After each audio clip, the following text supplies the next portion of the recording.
ఒక కోడిగుడ్డు తింటే దాని ద్వారా లభించే స్థూల పోషకాల విషయానికి వస్తే 72 క్యాలరీల శక్తి ఉంటుంది, 7 గ్రాముల ప్రోటీన్ ఉంటుంది, 5 గ్రాముల కొవ్వులు ఉంటాయి, కార్బోహైడ్రేట్స్ 0, కొలెస్ట్రాల్ 220 మిల్లీగ్రాములు. కానీ కొంతమంది కొలెస్ట్రాల్ రాకుండా ఉండాలని తెల్లసొన కొందరు తింటే పచ్చసొన కొందరు తింటున్నారు.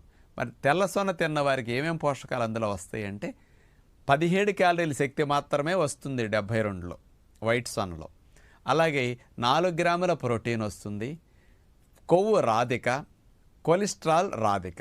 ఇక పచ్చసొనలు అయితే మరి 55 క్యాలరీల శక్తి, 3 గ్రాముల ప్రోటీన్, 5 గ్రాముల కొవ్వు, 220 మిల్లీగ్రాముల కొలెస్ట్రాల్. ఇవి మొత్తం పచ్చసొనలోకి వస్తాయి అన్నమాట.